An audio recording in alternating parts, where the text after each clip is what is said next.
Bonsoir et bienvenue à la séance régulière du Conseil municipal de Bois-Châtel, tenue le 6e jour du mois de novembre 2023 à l'Hôtel de Ville. Il est 20h.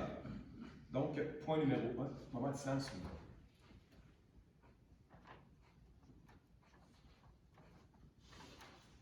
Merci.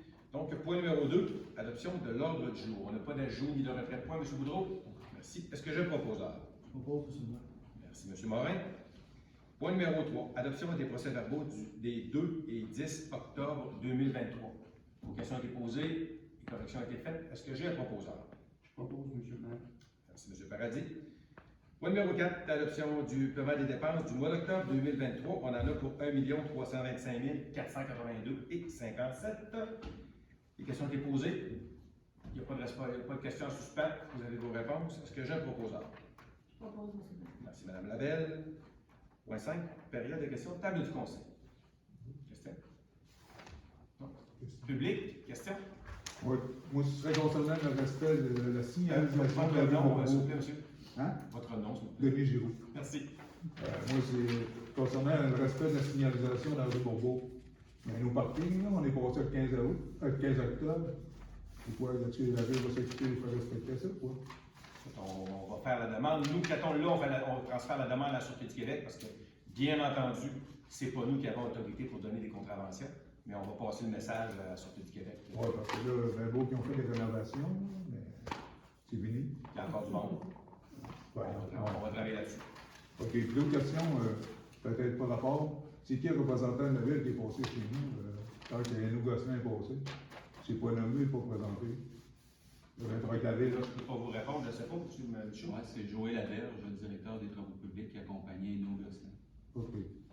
Correct, là, parce qu'il n'y a pas eu de présentation, puis il ne m'a même pas parlé, puis il ne m'a pas parlé. OK. Dans le fond, c'est moi qui avais fait le lien avec vous dans le contexte Ouais, de tu la m'avais visite. dit nous Gosselin, là, mais lui, il y avait un truc. La ville, je ne sais pas c'était qui, il n'a pas parlé, il n'a rien fait. C'est pas présenté, mais l'objectif, c'est ça, c'était de faire la visite. Mais Incognito. Incognito. Ben non, ben, Pas fort. on s'était parlé. Donc, on s'était parlé. Ouais, là, tu m'avais dit nous Gosselin, là, mais je voyais un représentant de la ville, je ne sais pas c'est qui, c'est quoi. Puis, pas de carte, rien. Bon, on va aviser le personnel de se présenter dorénavant. Ouais, c'est comme un peu sérieux. C'est bien qu'on puisse connaître. À part ça, ça va être correct, là. J'espère qu'en tout cas, ça va se régler avant. L'hiver, c'est passé. Effectivement. Parce que quand, mettons, on va dire, le déneigement passe, ben là, il passe pas, puis quand ça arrive tout d'un coup, puis il envoie ça dans ma piscine, puis la toile va être finie. Effectivement, je comprends très bien. On va procéder là-dessus avec une demande à la Sûreté du Québec. Alors, d'accord, je vous remercie beaucoup. Merci. On fait gagner du temps. Alors, on va essayer de savoir ça. Merci. Bonne fin de soirée. Bonsoir, merci. Au plaisir. Point 6, déclaration des intérêts pécuniaires. Donc, M. Boudreau, tout était OK, vous avez reçu tous les formulaires. Merci. Point 7, dépôt du rapport financier au 30 septembre 2023. Madame Ataya, il n'y a pas de choses particulières. Dans le fond, au niveau des revenus 2022 par rapport à 2023, 2023, on a 17 780 668 par rapport à 16 360 784. Au niveau des charges, 2023, 11 660 019 comparé à 10 862 609. Au niveau des affectations, 3 13 426 en 2023 par rapport à 1 855 000 en 2022, ce qui nous fait un surplus au 30 septembre 2023 de 3 108 223 comparativement à 3 643 175 en 2022. Au niveau des résultats au 30 septembre 2023, on prévoit 18 998 595 en revenus pour 21 68 499 en charge, avec un montant de 2 127 204 en créditeurs au niveau des affectations, ce qui nous donne une prévision au 31 décembre d'un léger surplus de 57 300. Merci. Donc, c'est un dépôt. Oui. Point numéro 8, dépôt du certificat résultat de la tenue du registre du 12 octobre 2023, règlement d'emprunt numéro 2023-11-68, avec la table de dépense de 1 193 000 et une emprunt de 1 193 000 pour l'acquisition de 2 camions pour la collecte des matières résiduelles et leurs équipements. Donc, c'est un dépôt, M. Boudreau, il n'y a pas de signature. Non, seulement pas, puis le règlement d'emprunt vient d'être accepté par le ministère aujourd'hui. Merci, bonne nouvelle. Donc, encore là, point 8, c'est un dépôt. Point 9, dépôt du certificat résultat de la tenue du registre le 12 octobre 2023. Règlement d'emprunt numéro 2023-1169 décrétant une dépense de 1 682 000 et une emprunt de 1 682 000 pour l'acquisition de propriétés. Même chose encore, M. Boudreau? Exactement. Oui. Parfait, merci. Donc, encore là, c'est le point numéro 9, c'est un dépôt. Point numéro 10, autorisation de dépenses, aménagement du bureau administratif.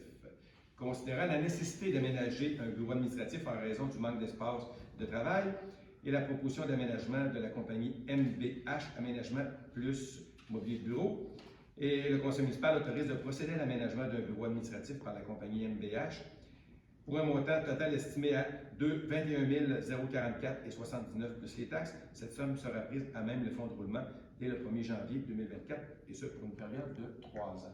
Est-ce que j'ai un proposeur? Je propose, M. le maire. Merci, M. Paradis. Point numéro 11, cotisation à la Chambre de commerce et de l'industrie du Québec. Considérant la réception de l'avis de cotisation annuelle et que les membres du Conseil ont pris connaissance, le Conseil municipal autorise le paiement de la cotisation annuelle à la Chambre de commerce et de l'industrie du Québec pour l'année 2023-2024 pour un montant total de 281 plus les taxes. Est-ce que j'ai un proposeur? Je propose, M. le maire. Merci, M. Morin. Point numéro 12, autorisation d'appel d'offres, modernisation des postes de pompage des Rochers-Nord et de l'infanterie. M. Boudreau? Oui, dans le fond, c'est pour nous autoriser à un appel d'offres pour la réfection en partie intérieure de 2 postes de pompage. Mise à jour? Oui. Merci. Donc, le conseil municipal autorise le greffier trésorier adjoint à procéder à un appel d'offres pour la modernisation des postes de pompage des Rochers-Nord et de l'infanterie. Est-ce que j'ai un proposeur? Je propose, M. le maire. Merci, Mme Lavelle. Point 13, mandat au vérificateur externe. En vertu des dispositions du Code municipal, le conseil municipal doit procéder à la nomination d'un vérificateur externe et qu'il y a lieu de reconduire pour l'exercice financier 2023 le mandat de la firme qui a procédé à la vérification de l'exercice précédent, soit Garipi, Gravel, Larouche, Blouin, CPA. Donc, le conseil municipal autorise de confier le mandat de vérification externe pour l'exercice financier 2023 à Garipi, Gravel, Larouche, Blouin, CPA, selon le prix de l'offre de service. Est-ce que j'ai un proposeur? Je propose, M. le maire. Merci, Mme Giroux. Point 14, modification de la résolution numéro 2023-07-185, acceptation de soumission, fourniture et installation de clôture, domaine du boisé. M. Boudreau. Oui, dans le fond, c'est lorsqu'on a donné le mandat, on a inscrit le mauvais règlement d'emprunt pour prendre l'argent. Donc, on vous propose de prendre l'argent au règlement d'emprunt 2018 1163. OK, parfait. Donc, merci. Donc, le conseil municipal autorise de modifier la résolution 2023-07-185 pour les sommes prévues et soit prise à même le règlement d'emprunt numéro 2018-1063. Est-ce que j'ai un proposeur? Je propose, M. le maire. Merci, M. Paradis. Point numéro 15, adoption du règlement numéro 2023-1170, modifiant le règlement d'emprunt numéro 2009-887, décrétant l'imposition d'une taxe aux fins du financement du centre d'urgence 911. Donc, la loi sur la sécurité civile prévoit que toute municipalité locale doit s'assurer des services d'un centre d'urgence 911 afin de répondre aux appels d'urgence sur son territoire. Et que la taxe municipale pour le 911 est l'une des sources de financement permettant aux municipalités d'assurer leur financement. Donc, le règlement numéro, et que le 28 septembre 2023 est entré en vigueur le règlement modifiant le règlement encadrant la taxe municipale pour le 911 édicté par le gouvernement, ayant pour effet de rehausser le montant de taxe municipale du 911 à 52 sous par mois par numéro de téléphone à compter du 1er janvier 2024 et de mettre en place un mécanisme d'indexation annuelle du montant de taxe qui sera applicable au 1er janvier de chaque année, et ce à compter de 2025. Et que toute modification au règlement encadrant la taxe municipale pour le 911 nécessite que la municipalité ajuste leur règlement. Donc, le conseil municipal adopte le règlement numéro 2023-1170, modifiant le règlement numéro 2009-887, décrétant l'imposition d'une taxe aux fins de financement du centre d'urgence 911 et soit adopté et classé au livre des règlements. Est-ce que j'ai un proposeur? Je propose, M. le maire. Merci, M. Morin.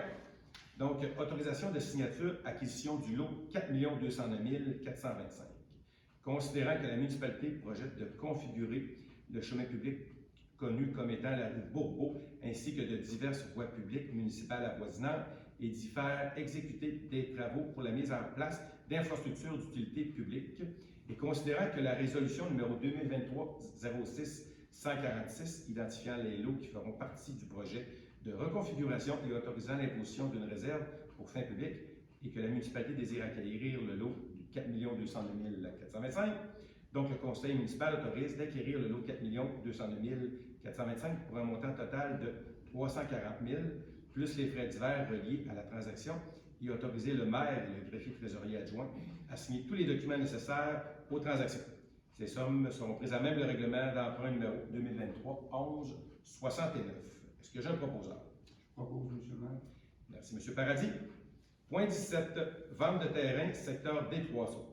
Considérant la résolution numéro 2023-10-230, autorisant la municipalité à mettre en vente différents lots situés dans le secteur des Trois-Sauts et que la municipalité a reçu des promesses d'achat pour les terrains suivants, soit le terrain numéro 19, le lot 6 542 133, le terrain 26, lot 6 542 125, le terrain 27, le lot 6 518 620 et le terrain 45, soit le lot 6 518 589.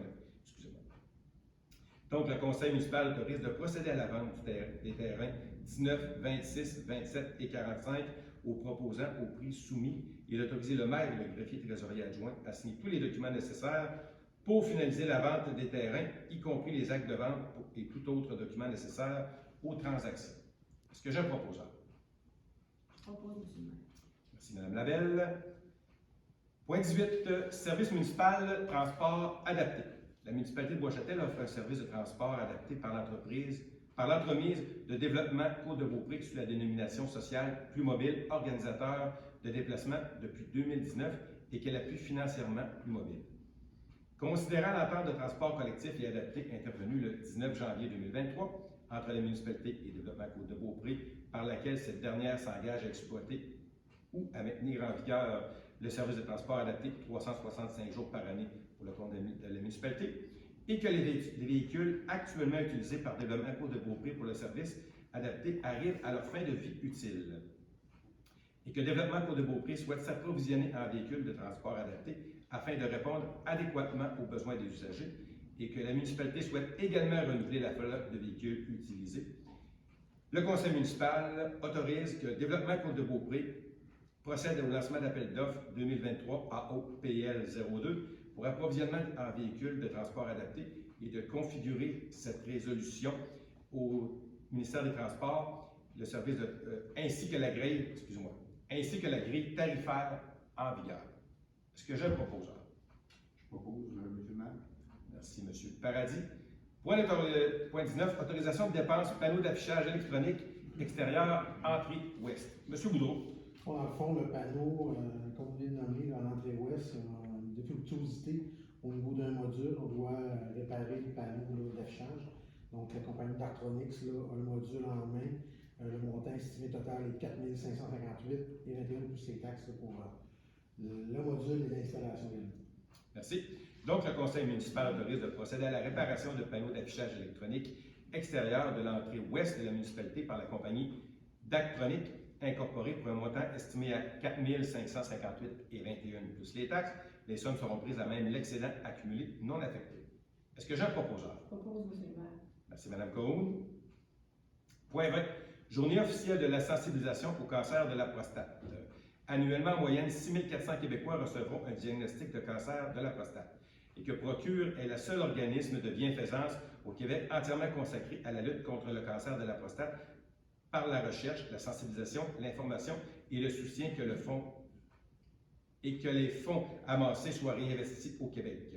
Considérant l'importance de sensibiliser la population de Bois-Châtel au dépistage du cancer de la prostate et que la campagne de financement Novembre de Procure offre l'occasion de porter le nœud papillon pendant tout le mois de novembre et plus particulièrement la journée du 19. Donc, le conseil municipal de la municipalité de Bois-Châtel déclare le 19 novembre comme la journée officielle de la sensibilisation au cancer de la prostate novembre. Donc, est-ce que j'ai un proposeur? Je propose, M. le maire. Merci, M. Paradis. Point 21. Piscine intermunicipale, Ville de Beaupré. Considérant la résolution numéro 2023-06-140, confirmant le refus de participer financièrement aux opérations du centre aquatique entre fleuves et montagnes situé dans la ville de Beaupré, considérant les derniers échanges et de discussions en lien avec la demande de la participation financière au projet de piscine intermunicipale, le conseil municipal désire conserver son lien de service avec la Ville de Québec et que le conseil considère la distance comme un obstacle pour ses résidents. Donc, le conseil municipal de Bois-Châtel réitère son refus de participer au financement ou à la gestion du centre aquatique entre fleuves et montagnes. Est-ce que j'ai un proposeur? Propose, M. le maire. Merci, Mme Giroux. Point 22. Octroi de contrat collecte de transport des encombrants 2024. M. Boudreau. Oui, dans le fond, la compagnie Matrix nous offre encore le service là, pour faire la collecte des encombrants à trois reprises pour 2024. Les dates sont le 3 juin, le 13 mars, le 3 juin et le 20 septembre de mémoire. Donc, pour un estimé approximatif de 30 000 pour ces dates. Merci. Donc, le conseil municipal autorise d'octroyer le contrat pour la collecte des transports et le transport des encombrants en 2024 à la compagnie GLF Environnemental Incorporée, soit Matrec, pour un montant estimé à 30 000 plus les taxes. Est-ce que j'ai un proposeur? Propose, M. le maire. Merci, M. Morin. Point 23. Programme d'aide à la voirie locale, reddition de comptes. La municipalité a pris connaissance des modalités d'application du volet projet particulier d'amélioration du programme d'aide à la voirie locale et que le formulaire de reddition de compte V0321 a été dûment rempli et que les travaux réalisés ou les frais inhérents sont admissibles au PAV et que le réseau routier pour lequel une demande d'aide financière a été octroyée est de compétence municipale et admissible au PAV. Pour cela, le conseil municipal autorise d'approuver les dépenses pour un montant de 262 163 relatives aux travaux d'amélioration réalisés aux frais inhérents admissibles mentionnés sur le formulaire V0321, conformément aux exigences du ministère du Transport du Québec. Est-ce que j'ai un proposeur? Propose, M. le maire. Merci, M. Paradis. Point 24, demande de permis au PIIA du CCU du 24 octobre 2023. M. Paradis, pour le 546, route des Trois-Sauts. Oui, c'est pour la construction d'une habitation unifamiliale isolée. Donc, considérant que le secteur est régi par un PIIA, considérant que la construction proposée s'harmonise avec les caractéristiques du site et les constructions environnantes, considérant que le projet respecte les dispositions normatives, considérant que les objectifs architecturaux sont respectés, en conséquence, le CCU recommande la réalisation des travaux tels que projetés au Conseil de ville. Merci. Maintenant, pour le 551, route des Trois-Sauts. Alors, c'est la même procédure, donc c'est pour la construction d'une habitation unifamiliale isolée. Donc, considérant le secteur qui est régi par un PIA, considérant que la construction proposée s'harmonise avec les caractéristiques du site et les constructions environnantes, considérant que le projet respecte les dispositions normatives, considérant que les objectifs architecturaux sont respectés. Donc, en conséquence, le CCU recommande la réalisation des travaux tels que proposés au Conseil de ville. Merci, M. Paradis. Donc, le Conseil municipal autorise d'approuver les demandes sous-mentionnées et ce, conditionnellement au respect de la réglementation municipale en vigueur et des conditions énumérées aux recommandations du Comité consultatif d'urbanisme tenu le 24 octobre 2023. Est-ce que j'ai un proposeur? Propose, M. le maire. Merci, Mme Labelle. Point 25, demande de permis au PIIA pour le 24 chemin des Petites Îles. M. Paradis. Oui, alors c'est toujours pour la construction d'une résidence unifamiliale isolée, considérant que le secteur est régi par un PIIA, considérant que les critères relatifs à l'implantation du bâtiment principal, à l'aménagement du terrain et à l'architecture du bâtiment ne sont pas respectés. En conséquence, le CCU recommande de ne pas approuver le projet pour les raisons suivantes. L'implantation du bâtiment et les aménagements projetés ne tiennent pas compte des caractéristiques du terrain. L'important remblai en cours arrière ne met pas en valeur la topographie du site. Il n'y a pas suffisamment d'arbres maintenus ou plantés de façon à créer des massifs sur le terrain. L'architecture du bâtiment ne s'adapte pas bien à la topographie du site. L'architecture du bâtiment ne s'harmonise pas avec le caractère villégiature du secteur et la couleur des matériaux ne s'harmonise pas bien avec l'environnement naturel. Donc, le CCU ne recommande pas la réalisation du projet au conseil municipal. Merci, M. Paradis. Donc, suivant les recommandations du comité consultatif d'urbanisme, le conseil municipal refuse la demande du permis de construction pour la propriété du 24 chemin des Petites-Îles en raison des situations énumérées précédemment par M. Paradis. Donc, est-ce que j'ai un proposeur? Je propose, M. le maire. Merci, M. Morin. Point 26, mandat de service professionnel, caractérisation des matériaux. M. Boudreau. Oui, lors de l'acquisition de l'eau dans le secteur de la rue des Émeraudes, un bâtiment qui est dessus, donc on doit, si on veut le démolir, on doit faire analyser certains matériaux pour la présence d'amiante. Donc c'est pour donner un mandat là, aux ingénieurs pour analyser tout ça. Merci. Donc, le conseil municipal autorise de mandater le groupe Gesport Poirier Pinchin Incorporé pour la caractérisation des matériaux pour l'immeuble des lots 4 208 117, 4 208 122, 4 713 091, 4 713 092 pour un montant estimé de 1 948 $ plus les taxes. Les sommes seront prises à même l'excédent accumulé non affecté. Est-ce que j'ai un proposeur? Propose, M. le maire. Merci, Mme Cohoun. Point 27, octroi de contrat aménagement stationnement domaine du Boisé. Considérant la nécessité d'aménager le stationnement du garage au domaine du Boisé et que l'offre de prix de l'entreprise Fortier 2000 limitée et que la municipalité peut octroyer des contrats de gré à gré comportant une dépense en bas du seuil prévu par la loi et suivant les recommandations du greffier trésorier adjoint, le conseil municipal autorise d'octroyer le contrat pour l'aménagement du stationnement au domaine du Boisé à l'entreprise Fortier 2000 limitée pour un montant total estimé à 23 405 $ plus les taxes. Les sommes seront prises à même le règlement d'emprunt numéro 2022-11-31. Est-ce que j'ai un proposeur? Propose, M. le maire.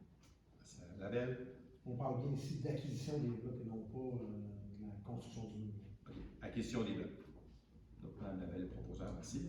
Point 28, octroi de contrat pavage du stationnement garage domaine du Boisé. Considérant la nécessité de procéder au pavage du stationnement près du garage du domaine du Boisé en 2024 et suivant l'offre de prix de l'entreprise Pavage SM Incorporé et que la municipalité peut octroyer de gré à gré des contrats comportant une dépense en bas du seuil prévu par la loi et suivant les recommandations du greffier trésorier adjoint, le conseil municipal autorise d'octroyer le contrat pour le pavage du stationnement près du garage du domaine du Boisé en 2024 à l'entreprise Pavage SM Incorporé pour un montant total estimé à 28 536 $ plus les taxes. Les sommes seront prises à même le règlement d'emprunt numéro 2022-11-31. Est-ce que j'ai un proposeur? Propose, M. le maire. Merci, Mme Giroux. Point 29, autorisation de dépenses, équipement tracteur. M. Boudreau. Oui, dans le fond, c'est un équipement, c'est bon. Là, j'ai le banquet, excusez, l'anglophone, j'ai La grappe. la grappe en avant pour l'acquisition pour les loisirs. Donc, ce nouveau tracteur des loisirs est estimé à 14 200 $ plus les taxes au groupe Giro Agritex, groupe Agritex, excusez, pour l'acquisition de cette grappe. Merci. Donc, le conseil municipal autorise l'achat d'équipements pour le tracteur John Deere au groupe Agritex Incorporé pour un montant estimé à 14 200 $ plus les taxes. Cette somme sera prise à même le fonds de roulement dès le 1er janvier 2024 et ce pour une période de 5 ans. Est-ce que j'ai un proposeur? Je propose, M. le maire. Merci, M. Paradis. Point 30, embauche préposé à l'entretien des équipements récréatifs. La municipalité doit procéder à l'embauche d'un préposé à l'entretien des équipements récréatifs et considérant le processus de la sélection des candidats et que le candidat répond aux exigences et suivant la recommandation du directeur du service des loisirs et de la culture, le conseil municipal autorise de confirmer l'embauche de M. Danny Deveau au poste permanent de préposé à l'entretien des équipements récréatifs selon les conditions de travail prévues par la municipalité. Il est également résolu unanimement d'autoriser le directeur général à signer le contrat d'embauche. Est-ce que j'ai un proposeur? Je propose, M. le maire. Merci, M. Paradis. Point 31, nomination du service de sécurité des incendies à Bois-Châtel-Ange-Gardien. Considérant le départ prévu du directeur du service des sécurités incendies Bois-Châtel-Ange-Gardien, considérant la nécessité d'avoir une période de transition et que le candidat possède la formation et les compétences nécessaires pour occuper ce poste, et suivant les recommandations de la directrice générale adjointe, le conseil municipal autorise de confirmer l'embauche de M. Dominique Hamel au poste de directeur par intérim pour le service de sécurité incendie Bois-Châtel-Lange-Gardien, et ce, à compter du 15 janvier 2024. Il est également résolu unanimement d'autoriser le directeur général à signer le contrat d'embauche. Est-ce que j'ai un Je proposeur? propose, M. le maire. Merci, M. Morin. Point 32, période de questions, table du conseil. Public. Il n'y en a pas, merci. Point 33, levée de l'Assemblée, est-ce que j'ai un proposant? Je propose, M. le maire. Merci, Mme Giroux. Merci et bonsoir.